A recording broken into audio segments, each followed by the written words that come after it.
uma coisa muito ruim no final de Shingeki, e algumas decisões tomadas são muito questionáveis, para dizer o mínimo. Mas isso tudo você provavelmente já sabe ou já ouviu alguém falar.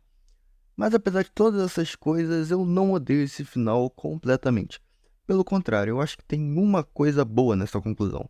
E digo mais, eu acho esse final bastante satisfatório. Eu acho que ele não chega a ser excelente, talvez não chegue nem a ser bom, mas eu com certeza chamaria de um final digno. E é sobre isso que eu vou falar hoje. Oi, eu sou o Lelso e eu tenho um canal de anime. E sim, eu prometi vários vídeos de Shingeki e logo depois eu sumi, sem dar nenhuma explicação.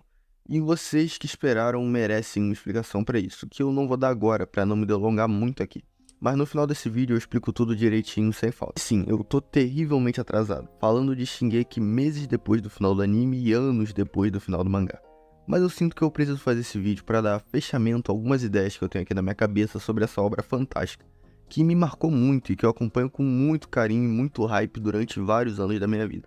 Antes da gente começar, já deixa seu like e se inscreve no canal para me dar aquela moral e para eu continuar trazendo vídeos aqui. E para não perder mais conteúdos como esse. Sem mais enrolação, bora pro vídeo. Para começar, vamos falar do que provavelmente todo mundo já falou, e é o que deu errado. O que faz esse final ser tão odiado pelos fãs.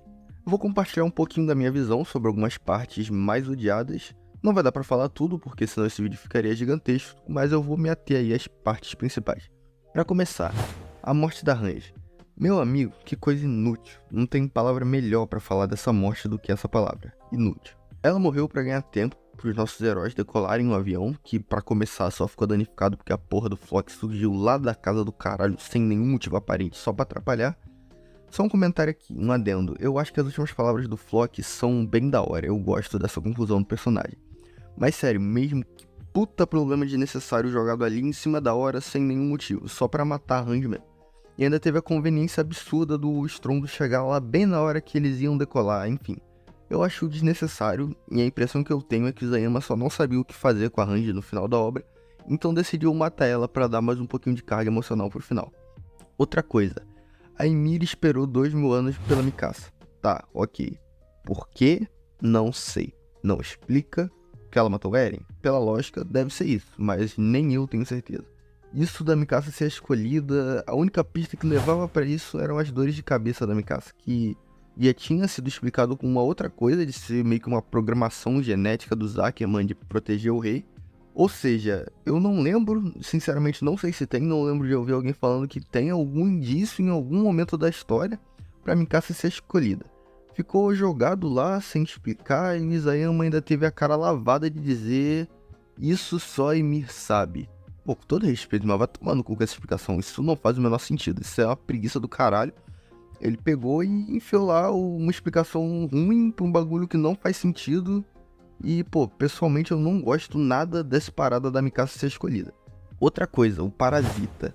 Tem certas coisas que vão ficar melhor se você só não explicar. Deixa como um elemento misterioso, oculto ali.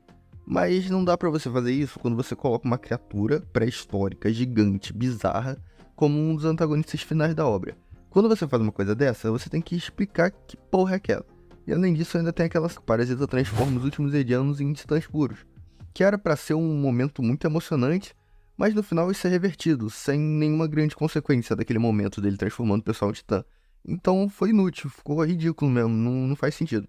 E mais um detalhezinho que me incomoda bastante, coisa pouca. É a união e a amizade absurda, inquebrável e o amor que tem entre os membros da aliança final lá pra lutar contra o Eren. Beleza que eles deixaram as diferenças de lado pra enfrentar um inimigo maior, pra salvar a humanidade, mas porra, eles estavam tentando se matar, tipo, uma semana atrás, e agora todo mundo é melhor amigo. A Pi, que eu até entendo, ela fez pouca coisa em Parades e eles não conheciam ela antes de tudo. E a Gabi e o Falco são só crianças no final. Mas agora, o Rainer e a Anne, eles, porra, brincaram de fazer genocídio em Parades, e ainda enganaram todo mundo, e parece que ninguém guarda nenhum rancor pelo que eles fizeram. E por fim, a pior coisa desse final, e o que faz muita gente colocar esse final na pilha dos finais lixo de anime. A conversa do Armin com o Eren. Se você tirar isso da história, o final fica uns 80% melhor. E eu não tô exagerando. Essa sequência é quase um tutorial de como estragar um personagem incrível em 5 minutos mais ou menos. Eu não acho que o Eren tenha sido descaracterizado, tá? Eu acho que aquele personagem que fala com Armin é o mesmo do resto da história, mas agora as motivações dele, o porquê ele fez o que fez, e todo o arco dele, toda a coisa dele pela luta, pela liberdade, toda aquela parada filosófica do não dá pra vencer se não lutar, ou atacar, tudo isso foi jogado fora. O Eren ele coloca como uma das justificativas para ele fazer o que fez, o fato de que não tinha como mudar as memórias que ele tinha visto no futuro. Não faz sentido que aquele Eren, que nunca aceitou ser gado de ninguém, e que mais recentemente tinha se tornado o próprio demônio para alcançar os seus objetivos e para ajudar os amigos dele, simplesmente aceitasse o fato de que memórias do futuro que ele recebeu não poderiam ser mudadas. Pô, beleza, a história estabeleceu que não tem como mudar o futuro, mas se ele não queria fazer o estrondo, era só ele não fazer o estrondo. Dava pra seguir aquele plano inicial lá de usar uma parte do estrondo pra ameaçar o resto do mundo, ou outras possibilidades, dava pra pensar em outras coisas. Nenhuma seria tão definitiva como estrondo, nenhuma garantiria uma paz tão duradoura assim, e sem sofrimento pros amigos dele. Não tinha como garantir, por exemplo, que os descendentes da História não sofreriam daquela velha história de ficar herdando o Titã e ficar os filhos comendo os pais, mas no final das contas tinha sim outras possibilidades. Dizer que ele fez o que fez porque as memórias do futuro não podem ser mudadas foi uma preguiça narrativa que destruiu o personagem. Era melhor só dizer que ele achava que aquela era a melhor solução e pronto, não precisava disso. Mas pra mim o autor ficou com medo de deixar o Eren como esse vilão genocida no final. E digo mais, o Eren também parece ser bipolar nesse final, porque alguns minutos depois dele falar tudo isso de que ele tinha que fazer porque as memórias iam acontecer de um jeito ou de outro, ele fala que no final ele queria isso mesmo, que queria ver aquele mundo vazio que ele viu no livro do Armin. O que, além de ser o oposto do que ele literalmente acabou de dizer, também é uma motivação muito merda. E no final de toda essa conversa, o Armin ainda agradece o Eren pelo genocídio que ele fez e diz que a culpa também é dele por mostrar aquele livro. Eu não vou nem comentar isso porque isso não faz o menor sentido.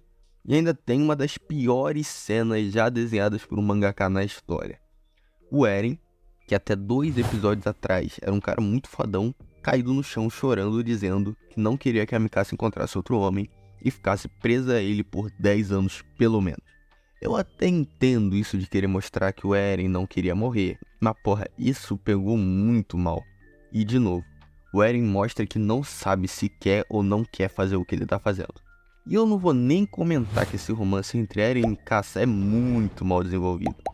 Eles têm tipo 3 momentos que o Eren demonstra algum tipo de afeto romântico pela Mikasa na obra inteira. Mas eu já fiz um vídeo inteiro sobre isso que eu vou deixar aqui no card. Tá, agora que eu despejei todo o meu ódio, vamos falar do que eu gostei nesses capítulos finais. E pra sua surpresa, tem até bastante coisa. Tem uma coisa ou outra que eu acho coisa de gênio. Só pra constar, eu não vou analisar aspectos técnicos como trilha sonora e animação, por exemplo, que pra mim tava tudo 10/10. Aqui eu vou analisar só a história, tá? Porque todos esses aspectos eu achei que ficou sensacional. O plano do Eren, eu acho bem bom. Aparentemente, o plano do Eren sempre foi ser o vilão para que seus amigos pudessem ser os heróis da humanidade no final. Assim, além dele nivelar o poder de Parades em comparação com o resto do mundo, os amigos dele iriam se tornar os heróis da humanidade e eles estariam ali em uma posição bem confortável para negociar uma paz duradoura entre o resto do mundo e Parades. Isso pra mim é um plano bem condizente com o personagem que é o Eren, e é um plano que funcionaria. Teoricamente, ele resolveria esse problema de toda essa parte final da obra, que é o resto do mundo odiar muito Parades, e os Eldianos não teriam poder para resistir a um ataque da Aliança Mundial. Se não tivesse aquela conversa entre o Eren e o Armin que deixou tudo confuso, seria um final muito bom pro personagem. Outra coisa que eu gosto bastante é o final dos personagens que ficaram vivos. Eles terminam sendo meio que embaixadores da paz, vilões do ponto de vista de Parades, sim, e heróis do ponto de vista do mundo. E pessoalmente, eu acho que o fato da história ser a rainha de Parades e ela saber do plano do Eren vai facilitar essas negociações de paz que eles vão mediar.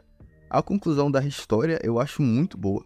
Eu antes estava puto porque ela foi totalmente deixada de lado nessa 4ª temporada inteira, mas agora eu fico feliz porque ela teve um final muito digno da personagem, vendo de boa ali com o filho dela e como rainha de Parades, se preparando lá o país para ameaças futuras.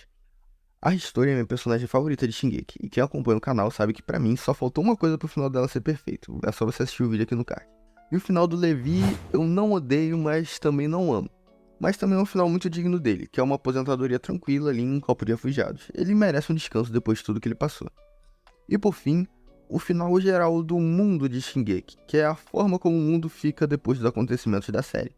Parades e o resto da humanidade estão ali igualados em poder militar e tecnológico, com Parades sendo a nação mais poderosa do mundo, porque afinal deve ser o único país de fato que sobrou inteiro.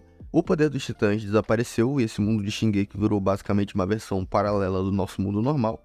Isso é um final bem satisfatório para esse mundo que foi construído. E a cena dos créditos que mostra uma Parades de 20 mil anos no futuro toda destruída, eu gosto muito dessa cena. Porque mostra que no final os seres humanos sempre vão encontrar algum motivo para se autodestruir, mesmo que só sobrassem os Eldianos, aquele final era inevitável. Porque a guerra da natureza humana, e isso é um final extremamente pessimista, sim, mas esse sempre foi o tom de Shingeki no Kyojin, e ele não faz com que o sacrifício do Eren seja em vão. Pelo contrário, pra mim mostra que a paz pela qual o Eren lutou o tempo todo durou no mínimo alguns séculos. E pelo que o Eren conversou com Armin lá nos caminhos, eles já sabiam que o ciclo ia se repetir cedo ou tarde. Fazendo uma síntese agora, eu acho que o final de Shingeki foi um bom final. A forma como ele foi feito e muitas decisões do roteiro foram muito ruins.